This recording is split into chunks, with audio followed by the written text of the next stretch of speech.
Welcome to Thriving Talks. Anthony. Today we're going to be having an insightful conversation. For those who are new to the channel, we make mental health conversation content that's going to be beneficial to your personal development in addition to your well-being, right? But in today's conversation, we're going to be talking about the role of sleep and mental health, unlocking the secrets to restoring sleep, right? So this video is going to be exploring how sleep influences our mental health, well-being, and offering practical research-based strategies to help viewers improve their sleep quality and better emotional and cognitive health, right? So sleep is important. If we don't get our sleep, we're going to be feeling tore from the floor up, right? We're going to feel burnt out. We're going to feel as that we can't perform our best. So we got to make sure that we're getting adequate sleep. And diving into the video, we're going to be talking about practical, insights and research-based information. So tune in. Right, so our introduction, we're going to be talking about sleep and mental health are deeply connected. Have you ever noticed how everything feels harder after a bad night of sleep, right? It's not just in your head, your brain and your body are telling you that this is important. In this video, we're going to be uncovering how sleep affects your mental health and how we are able to dive into how things work in the mind when we're not getting the adequate rest, right? So our key point we're going to be talking about is sleep is a pillar of mental health, not just nutrition and exercise. So we got to take that in consideration. Next is going to be chronic sleep deprivation is linked to anxiety, depression, mood swings, and poor concentration, right? So this is, like I said, we tore from the floor up. Imagine if you have an exam the next day, there's gonna be problems. Let's be real, all right? So we gotta make sure we get proper rest. Next is gonna be restorative sleep. Isn't a luxury, it's a necessity, right? So we gotta make sure that this is necessary, that we get our adequate sleep so we're able to perform. If we're not, we're hurting our insides, we're hurting our mind, we're hurting our body. You know what I mean? This is gonna be able to impact our that we're able to perform and just our outlook on life in various circumstances. So we got to take that into consideration. In regards to some research insights from the 2015 study, we found that sleep disturbances are not only symptoms of mental health illness, but also key contributors to its development and maintenance. So we got to take that into consideration in regards to sleep disturbances is connected to mental illness. Next segment we're going to be diving into is what happens to the brain without enough sleep, right? So when we're depriving ourselves of sleep, our brain becomes more reactive and less rational, making it harder to manage stress, emotional, and focus, right? So it makes things very difficult for us, but it also makes us think unrational. And when we're unrational, we make what? Poor choices. So we have to make it, you got to take that into consideration to make sure that we get the right amount of rest. Moving into our key points, we're going to talk about sleep loss increases emotional reactivity and reduces impulse control, right? So we got to be able to regulate our emotions. By sleep, we're going to be able to get that, right? The prefrontal cortex, logic, planning slows down, while the amygdala, fear emotion, right, becomes more sensitive, right? So putting ourselves through almost like some type of scarcity in our bodies, in scarcity mode when we're not in, that well-rested, having a mindset.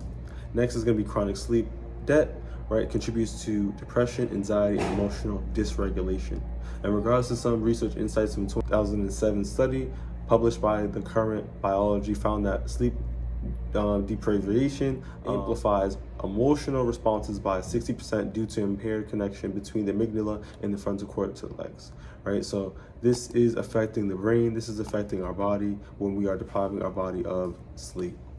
Next, we're going to be talking about the science of restorative sleep, right? So with regards to, sleep, in regards to the science, what can we talk about, right? So not all sleep is equal, right? To be truly recharged, your brain needs enough sleep to be able to, fully recycle, right? Including the crucial REM stage, right? Which in regards to which we'll discuss, right? So where the emotional healing happens. So we're able to sleep, we're healing our mind, we're healing our body, we're healing our brain, and this is going to be able to help us, perform better. Let me just get some information for y'all in regards to REM. So we in real time.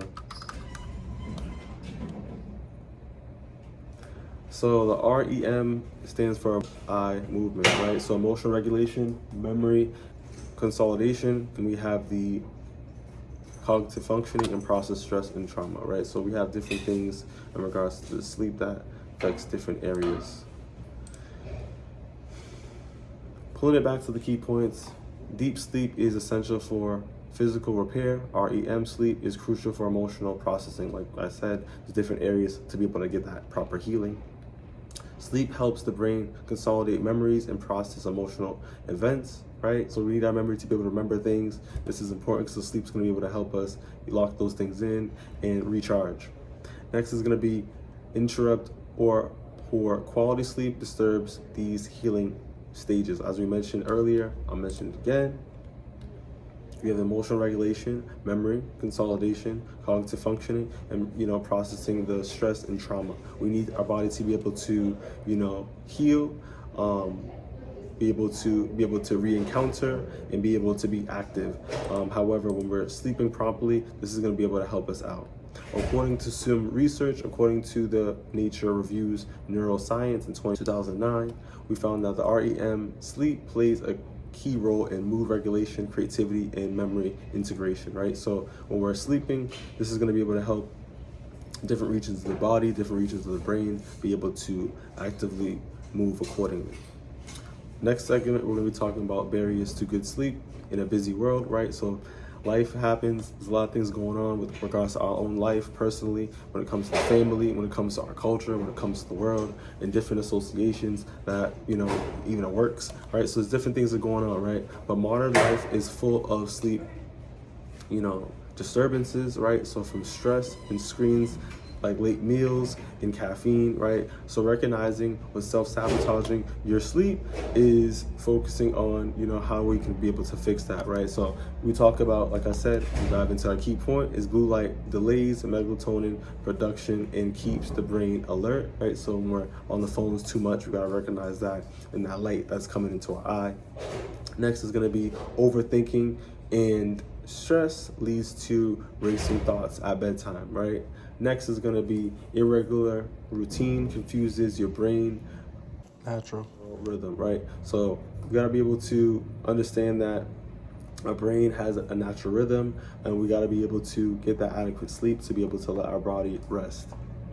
Next, we're going to be talking about some insights in regards to the Journal of Clinical Sleep Medicine in 2013 found that blue light exposure before bed suppresses melatonin for twice as long as green light and shifts, rhythms by 3 hours.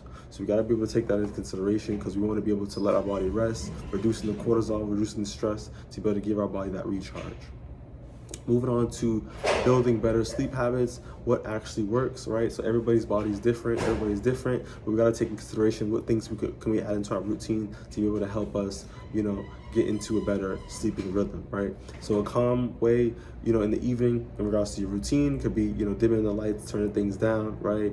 Some people got that little night light, but reading a book is something that you can do. Breathing exercises, really embracing that meditation, even journaling, gratitude, really just thinking about your day, thoughts, and where you're trying to be, and putting that on, a sheet to really, tune in with your emotions and letting your body get into a nice ease state.